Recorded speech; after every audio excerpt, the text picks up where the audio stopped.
किसानबाट सङ्कलित शुद्ध दूध, अत्याधुनिक प्रविधिबाट प्रशोधित,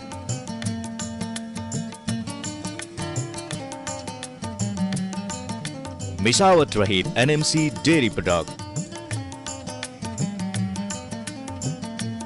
आधिकारिक वितरण केन्द्र मार्फत शुद्धताको प्रतीक एनएमसी डेयरी प्रोडक्ट सेवन गरौं, स्वस्थ रहौं।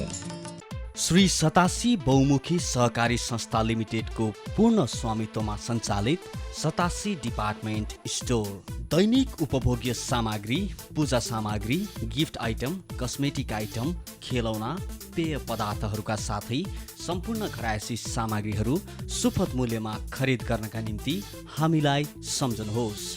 सतासी डिपार्टमेन्ट स्टोर, कृषि थोक चोक, बेतामोड 5 झापा। Phone number 023 540 587।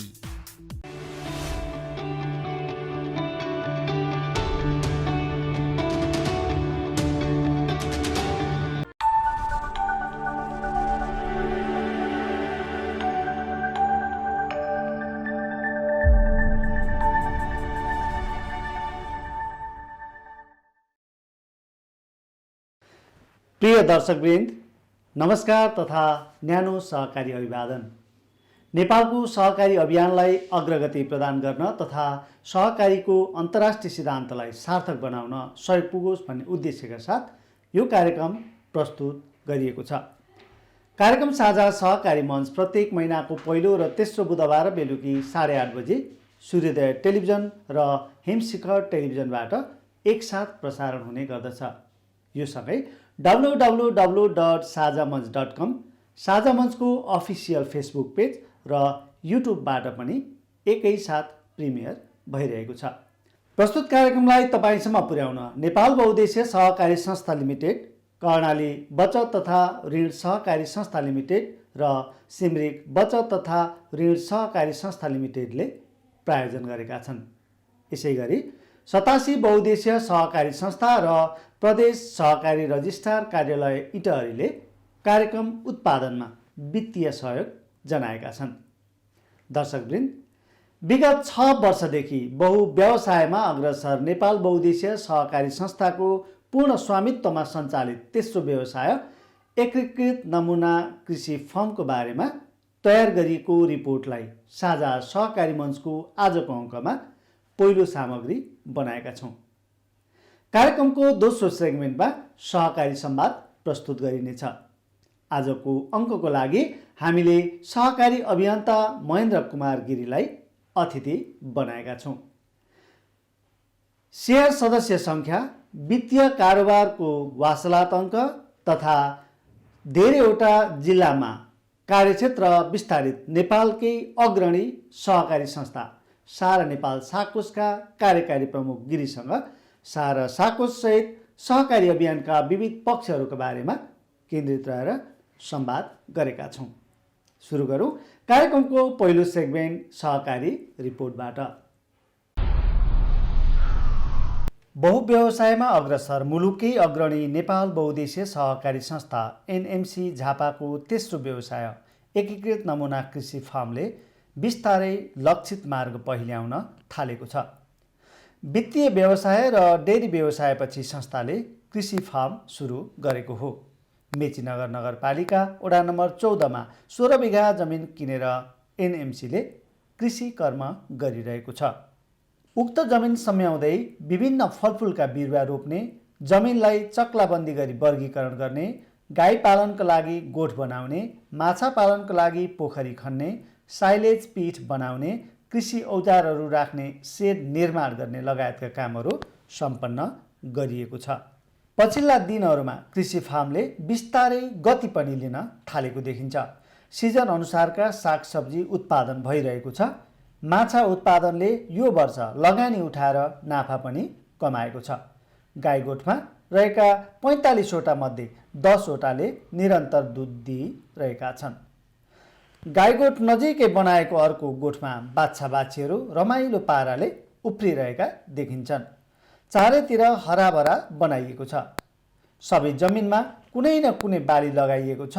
वा संरचना निर्माण गरिएको छ। देशका विभिन्न भूगोलबाट नमुना फार्म हेर्न दिनहुँ जसो कुनै न कुनै समूह आएकै हुन्छन्। यो रमणीय दृश्य एनएमसीले सञ्चालनमा ल्याएको ड्रिम प्रोजेक्ट एनएमसी एकीकृत नमुना कृषि फार्मको हो। के उद्देश्यले परियोजना सुरु गरिएको हो र आजको अवस्था के छ भन्ने सम्बन्धमा संयोजक केशव प्रसाद पोखरेल भन्छन्। यो मूलत यो तालिम पनि दिने, कृषकहरूलाई जागरुक पनि बनाउने र उत्पादनमा अलिक लगाउने र यसभित्र पनि हामीले नमुनाको रूपमा भनेर नमुना कृषि फार्म नै भनेर हामीले यहाँ गाई पालन, मत्स्य पालन, कस्टम हायरिङ सेन्टर, बेर्ना उत्पादन र सब्जीहरूको उत्पादन सुरु गरेका छौँ। एनएमसी एकीकृत नमुना कृषि फार्मबाट विषादीरहित कृषि उपजहरू उत्पादन गर्न थालिएको छ। सागसब्जी, माछा, गाईको दुध, सागसब्जीका बिरुवा बिक्री वितरण गरेर आम्दानी पनि लिन थालिसकिएको छ। यस्तै कृषि औजार र यन्त्र उपकरणहरू भाडामा दिने कस्टम हायरिङ सेवाबाट अहिले संस्थाले बेग्लै परिचय बनाएको छ।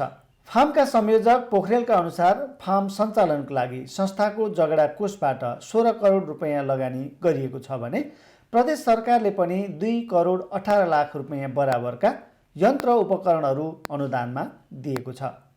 चालु आर्थिक वर्ष 2078-79 को पहिलो 6 महिनामा फार्मका आम्दानीबारे जानकारी गराउँदै फेरि एनएमसी एकीकृत नमुना कृषि फार्मका संयोजक केशव प्रसाद पोखरेल। आम्दानीको हिसाबमा हामी लगभग अहिले 72,50,000 जति आम्दानी गरेको देखिन्छ। त्यसमा सब्जीमा 7,38,000, 14,777 केजी हामीले पुष मसान्तसम्म 6 महिनाको अवधिमा बिक्री गरेको देखिन्छ। माछामा 31,64,000 हामीले आम्दानी गरेका छौँ। 14,700 केजी हामीले माछा बिक्री गरेका छौँ। कस्टम हायरिङ सेन्टरबाट 22,54,000 हामीले आम्दानी गरेका छौँ। 1235 घन्टा चाहिँ हामीले विभिन्न औजारहरू सेवा दिएर यो यति रकम हामीले लिएको आम्दानी गरेका छौँ। नेपालको राज्य पुनर्संरचनासँगै अञ्चलहरू खारेज भए र सोझै 7 प्रदेशमा विभाजन गरियो। राजनीतिक कार्यका लागि मात्र होइन, व्यावहारिक कामका लागि पनि भूगोलको वर्गीकरण आवश्यक रहेछ भन्ने ठानेर कृषि फार्मले यसको व्यावहारिक प्रयोग सुरु गरेको छ। यहाँका 16 बिघा जमिनलाई 15वटा क्षेत्रमा वर्गीकरण गरिएको छ र पहिले चलन चल्तीमा रहेका 14वटा अञ्चलको नाम अनि एउटा गौशाला क्षेत्र पनि भूगोलको खण्डीकरण गरेको पाइन्छ। किन भूगोलको विभाजन गरियो र नामाकरण गर्दा बिर्सिसकेको अञ्चललाई बिउताइदिएछ? एनएमसी एकीकृत नमुना कृषि फार्मका प्रशासनिक प्रमुख भूपाल गौतम भन्छन्।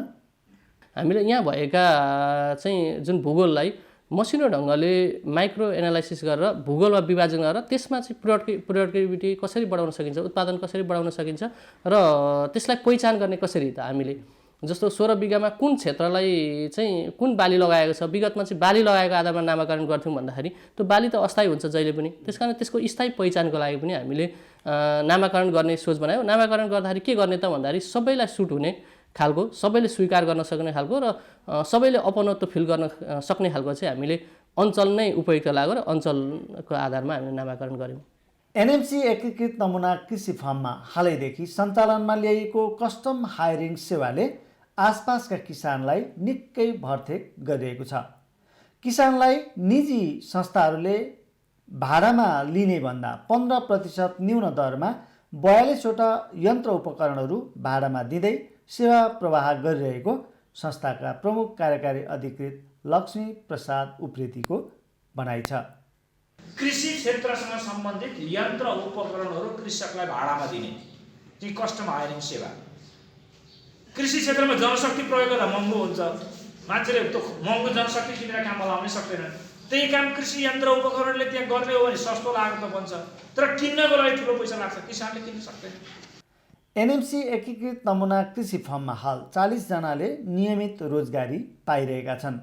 संस्थामा मासिक वेतनभोगी 19 जना र दैनिक जालदारीका 21 जनाले नियमित रोजगारी पाइरहेका हुन्।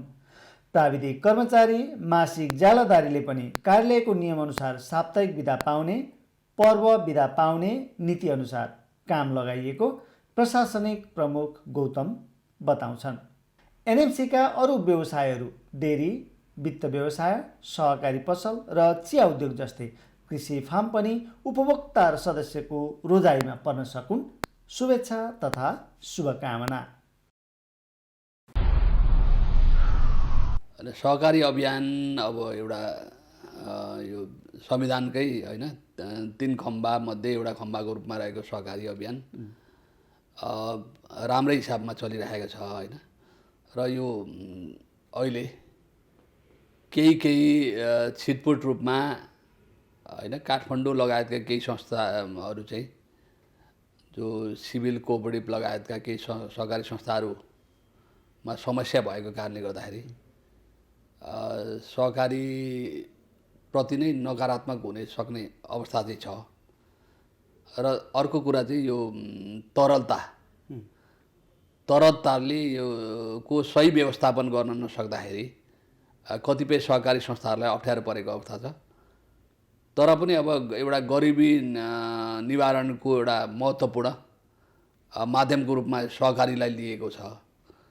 किनभने यो गरिबलाई चाहिँ उठाउने एउटा महत्त्वपूर्ण माध्यम सहकारी हो र यसलाई वित्तीय पहुँच र सामाजिक व्यवसाय गर्ने माध्यमको रूपमा भएकोले गर्दाखेरि पक्कै पनि यो सहकारी भविष्यमा राम्रो हुने अवस्थामा पनि छ।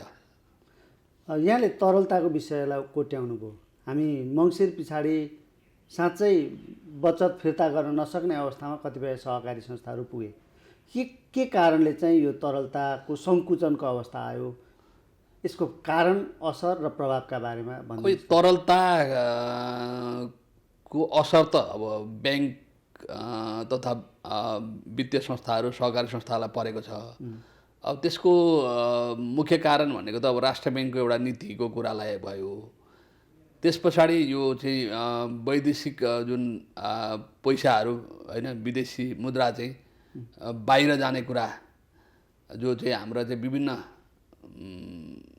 विदेशबाट ल्याउनु पर्ने सामानहरू गाडीदेखि लिएर जुन एउटा चाहिँ सामानहरूले चाहिँ विदेशी मुद्रा चाहिँ गएको अवस्था, यो कारणले पनि चाहिँ तरलतामा समस्या आएको छ। जो चाहिँ खास गरेर अब राष्ट्र ब्याङ्कले ब्याङ्कहरूलाई CCD रेसियोमा जुन पहिला चाहिँ लगानी गर्न पाउने व्यवस्था थियो भने अहिले चाहिँ CD रेसियोमा मात्रै भनौँ न पुँजीलाई गणना गर्न नपाउने जुन एउटा व्यवस्था गरेको कारणले पनि ब्याङ्कहरूले ऋणै लगानी गर्न नसक्ने अवस्था भएको कारणले गर्दा सम्पूर्ण चाहिँ अब अन्य जुन सदस्यहरू चाहिँ सहकारीहरूप्रति आउनुभयो र केही सहकारी संस्थाहरूले जुन पल्स मोनिटरिङ सिस्टम जो तरलता कति राख्नुपर्ने भन्ने एउटा चाहिँ नियमहरू लगायतका कुराहरूलाई फलो गर्न नसक्दा र भनौँ न खराब कर्जा पनि चाहिँ बढेको कारणले पनि ब्याङ्कहरूमा पनि खराब कर्जा बढेको कारणले गर्दाखेरि त्यो किस्ताहरू नै नउठेको कारणले गर्दाखेरि चाहिँ त्यो चक्का घुम्न सकेन।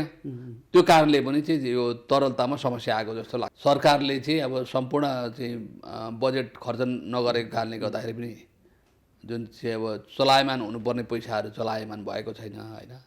रेमिटेन्स केही हदसम्म घटेकै अवस्था छ र क्रिप्टो करेन्सीको कुरा पनि आइरहेको अवस्था छ। त्यो चाहिँ यस्तो तरलताको अभावको बेलामा नेपालकै अग्रणी मध्येको एक सारा नेपालको अवस्था के छ? हामीले तरलता सङ्कुचन भोग्नु पर्यो परेन? यहाँहरूले कर्जा लगानी रोक्नु पर्यो कि परेन? कस्तो छ स्थिति अहिले? यस्तो हो, हाम्रो अहिले जुन अन्य संस्थाहरूलाई जति समस्या परेको छ त्यो अवस्था चाहिँ हाम्रो संस्थामा परेन। खास गरेर हामी बाह्य ऋणमा भन्दा पनि अब सदस्यको बचत र सेयर परिचालन गर्ने पक्षमा थियौँ र मङ्सिरदेखि तपाईँले अघि भनेअनुसारले मङ्सिरदेखि अन्य धेरै संस्थाहरूको चाहिँ बचत घटेको अवस्था छ तर हाम्रो चाहिँ बचत बढेको अवस्था छ। मङ्सिरमा पनि हाम्रो 30 करोड रुपियाँ बढेको अवस्था छ। यो अहिले पौष मसान्तसम्म भन्दाखेरि पनि 1 अरबभन्दा बढी पैसा चाहिँ हाम्रो डिपोजिट बढेको अवस्था छ 6 महिनामा। 8 अरब 23 करोड रुपियाँ हाम्रो चाहिँ असार मसान्तसम्म निक्षेप थियो भने अहिले 9 अरब 29 करोड चाहिँ हाम्रो चाहिँ डिपोजिट भएको अवस्था छ। त्यसले पनि के देखाउँछ भने हाम्रो 2-3वटा कारणले हाम्रो यो डिपोजिटमा असर नपर्नुको एउटा कारण के भने ठुला डिपोजिट हामीसँग छैनन्, जो स्वाट्ट झिकेर लाने खालका पैसाहरू करिब 1 अरब रुपियाँ मात्रै छ हामीसँग त्यो खालका पैसाहरू। अरू सबै पैसा भनेको 50, 100, 200, 500, 1000 रुपियाँको पैसा त्यो खालका जो हामीले चाहिँ गाउँघरमा होइन विपन्न सदस्यहरूको लघुवित्त कार्यक्रम मार्फत गरिरहेका पैसाहरू भनेका ठुला पैसाहरू छैनन्। त्यसले पनि हाम्रो चाहिँ कुनै पनि त्यो बचतमा हलचल गरेन। कर्जा लगानीमा पनि त समस्या परिरहेको छ अन्यत्र। अहिले हामीले चाहिँ अब यो 10 लाखभन्दा तलको ऋणलाई चाहिँ हामीले चाहिँ रोकेका छैनौँ र अन्य ऋणलाई चाहिँ अहिले हामीले रोकेका छौँ होइन। किनभने अब बचतले मात्रै पनि नपुग्ने भयो र बाह्य ऋण पनि ब्याङ्कबाट प्राप्त गर्न कठिनाइ भएको कारणले गर्दाखेरि ठुला ऋणहरूलाई हामीले चाहिँ रोकेका छौँ।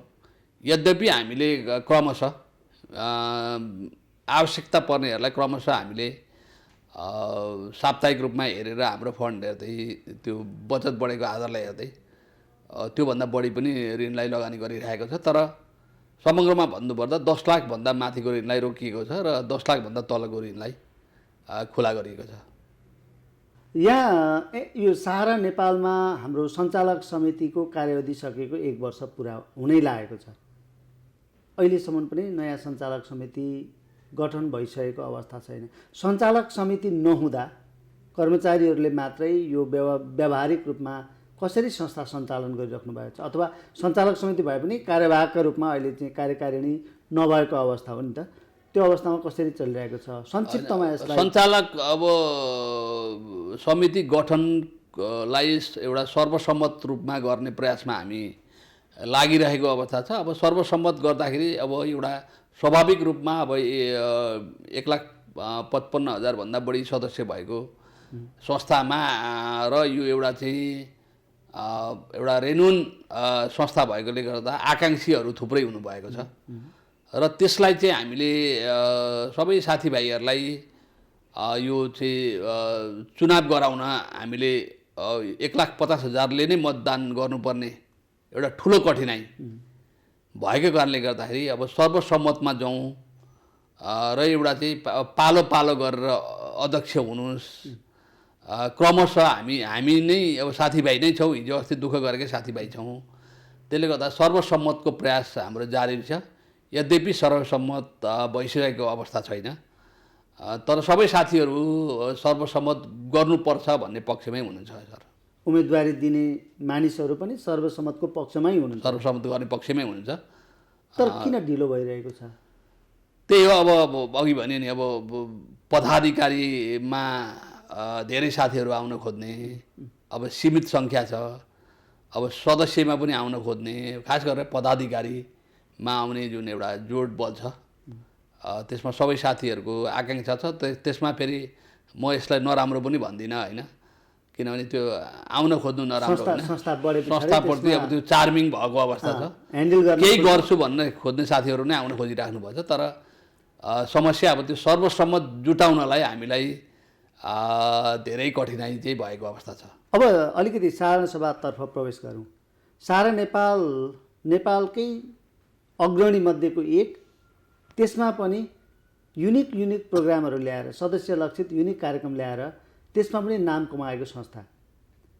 तर कार्यान्वयनको क्षेत्रमा चाहिँ के कस्तो अप्ठ्याराहरू आइरहेका छन्? जस्तो भर्खरै यहाँहरूले त्यो गाईको सुत्केरी भत्ता दिने कुरा, अर्को चाहिँ एकदम उत्पीडित उपेक्षित तल्लो वर्गका गरिब विपन्न वर्गका मान्छेहरूलाई MBBS पढाउने कुरा, त्यस्ता कुराहरूमा चाहिँ के कस्तो प्रगति भइरहेको छ? हामी 6 महिनाको पछाडि धकेलिसकेका छौँ, पुष मसान्त सकिसकेको छ। अब यस्तो छ, हाम्रो अहिले कतिपय जो विगतका वर्षहरूदेखि नै जो नीति बनेर बनिसकेका कार्यक्रमहरूको निरन्तरता छ। जस्तो स्वास्थ्यका कार्यक्रमहरू हाम्रो निरन्तर रूपमा चलिरहेको अवस्था छ। सामाजिक सुरक्षाका कार्यक्रमहरूलाई निरन्तर गरिरहेका छौँ। यो कोभिडका कार्यक्रमहरूलाई चाहिँ हामीले निरन्तर लागेका छौँ। कृषि यी यावत कार्यक्रमहरू चाहिँ गरिरहेका छौँ। अहिले भएका जुन अब नयाँ कार्यक्रमहरू छ, खास गरेर 3-4वटा कार्यक्रमहरू जो यो विपन्न सदस्यहरूलाई एउटा MBBS पढाउने कुरा, त्यस पछाडि अघि भने जस्तो अब यो जुन पशुको सुत्केरी भत्का र एउटा चाहिँ रासन कार्ड उपलब्ध गराउने भन्ने जुन कार्यक्रम छ, त्यसमा चाहिँ अब यो सञ्चालक समिति गठन नभइसकेको कारणले गर्दाखेरि नीतिगत रूपमा पनि हामीलाई केही अप्ठ्यारो भइरहेको अवस्था छ। त्यसले गर्दा अब नीति निर्माणको बनिरहेको छ। अलिकति अब हाम्रो यसपालि अब सुरुवात मात्रै हुन्छ जस्तो छ ती कार्यक्रमहरू होइन। त्यो हिसाबले चाहिँ अब अलिकति केही कठिनाइ भइरहेको अवस्था छ, तर त्यसलाई पनि हामी लागू गर्छौँ। अर्ब क्लबको पनि सिनियर नै भनौँ अथवा लिडर नै हो सहारा नेपाल। सहारा नेपालले 6वटा जिल्लाबाट प्लस 3टा या 4वटा जिल्ला पनि थप्ने कुरा थियो। अहिले कतिवटा पालिका क्षेत्रमा हामी कारोबार गर्दैछौँ र सदस्य विस्तार हुने क्रम कस्तो छ? अहिले हाम्रो चाहिँ यो 6वटा गाउँपालिका 6वटा जिल्लामा नै छौँ अहिले होइन। यद्यपि हामीले 5वटा थप जिल्लाहरू लिए पनि त्यहाँ जान सकिरहेका छैनौँ। खास गरेर अब यो कोभिडको महामारीको अवस्था र सुरुमा घाटा खानु नोक्सान बेहोर्नु पर्ने अवस्था भएको कारणले गर्दा, तर पनि हामीले अहिले 6वटा जिल्लामा अहिले चाहिँ 80वटा सेवा केन्द्र मार्फत करिब 70वटा गाउँपालिका तथा नगरपालिकामा हामी सबै ठाउँमा पुगेका छौँ। र अब 5वटामा चाहिँ 2-2वटा गाउँपालिका तथा नगरपालिका स्वीकृत भए पनि त्यो क्षेत्रमा हामी जान सकिरहेका छैनौँ। यो अवस्था छ। अब अहिले हामी 1,55,000 सदस्य पुगेका छन्, तर पनि हामीले अहिले जसरी सोचे जस्तो सदस्यहरू बढ्न सकिराख्नु भएको पनि छैन। जसरी विगतमा चाहिँ हामीले व्यापक रूपमा नै सदस्य वृद्धि गऱ्यौँ, तर अहिले विविध कठिनाइको कारणले होइन सदस्यहरूलाई जति बढाउन सक्नुपर्ने हो, अहिले सायद यो 6 महिनामा 5-6 हजार सदस्य मात्रै बढ्नुभएको छ। यद्यपि हाम्रो लक्ष्य त 2 लाख पुर्याउने भन्ने थियो यसपालि, त्यो चाहिँ पुर्याउन सकिरहेको छैन सर। महेन्द्र सर, सहारा नेपालका लागि अब गर्न लागि योजनाहरू आउँदा दिनमा कहिलेकाहीँ यहाँले चाहिँ बिग मर्जरको कुराकानीहरू, मेगा मर्जको प्रसङ्ग पनि ल्याइराख्नु भएको हुन्छ।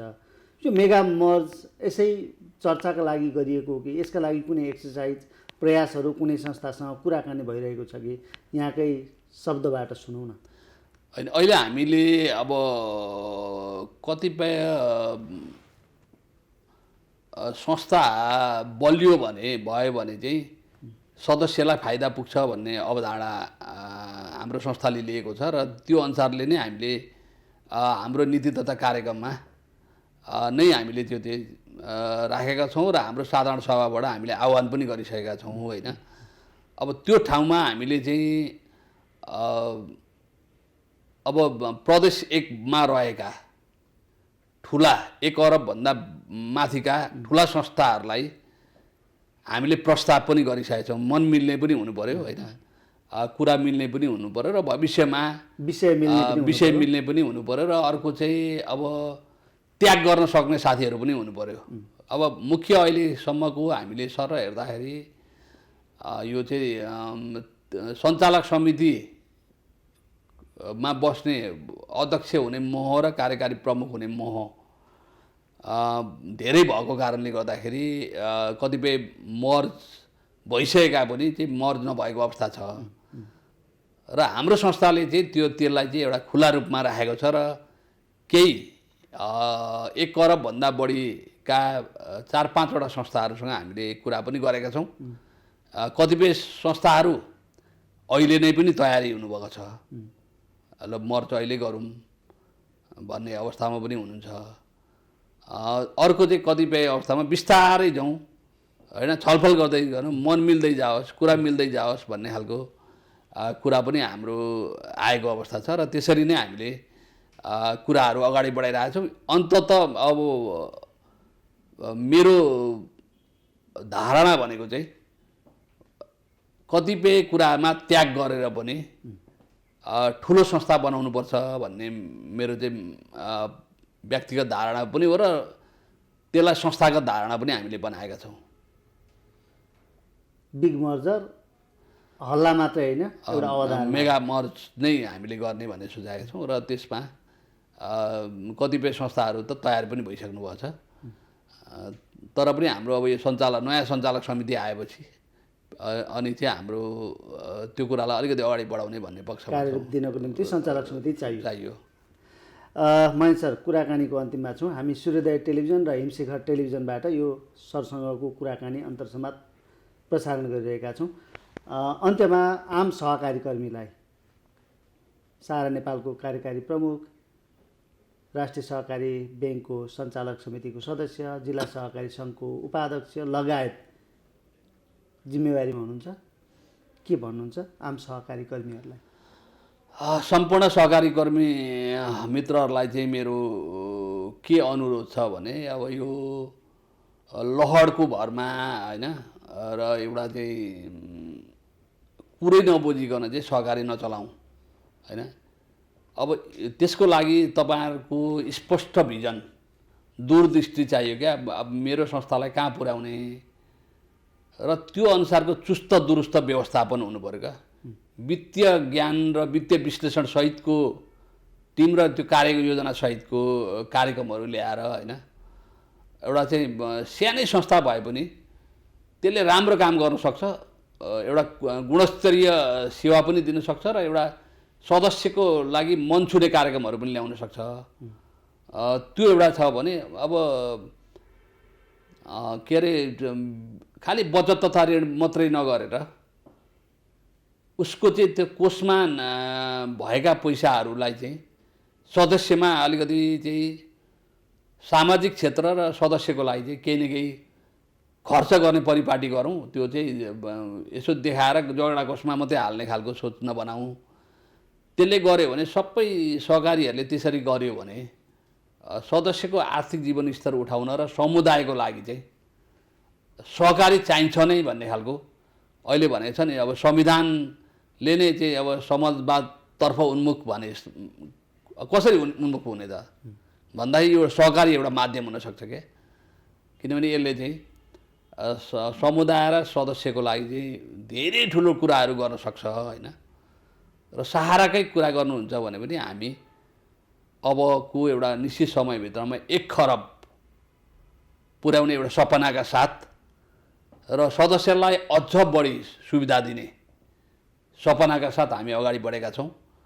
र हामीले के पनि भनेका छौँ भन्दाखेरि भविष्यमा 1 लाख ब्याङ्कले लिने जसरी ऋण जति ब्याज दरमा दिन्छ त्योभन्दा केही कम र बचतमा पनि हामी राम्रो बचतमा ब्याज दिने र केही 10वटा जति सामाजिक व्यवसाय जो चाहिँ सदस्यलाई डाइरेक्ट प्रत्यक्ष अप्रत्यक्ष रूपमा फाइदा पुग्ने खालका कार्यक्रमहरू गर्ने सोचका साथ हामी अगाडि बढेका छौँ। र हाम्रा सम्पूर्ण सहकारी कर्मी साथीहरूले अब यो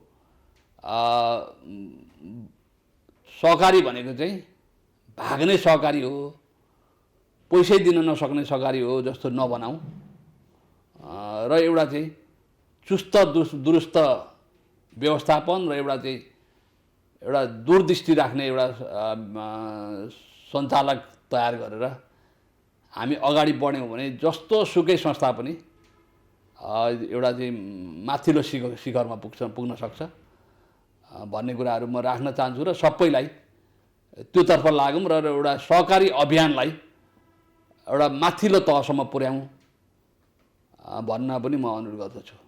हस्, हामीलाई समय दिनुभयो, यहाँलाई धेरै धेरै धन्यवाद। ल, तपाईँ लगायत सम्पूर्ण टेलिभिजन टिमलाई पनि म धन्यवाद दिन चाहन्छु। नमस्कार।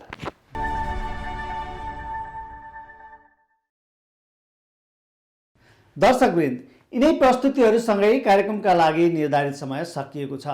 प्रस्तुत कार्यक्रम दुईवटै टेलिभिजनमा बिहिबार, शुक्रबार र शनिबार बिहान 10 बजेदेखि दिउँसो 12 बजेभित्र दुई पटक पुनः प्रसारण गरिनेछ।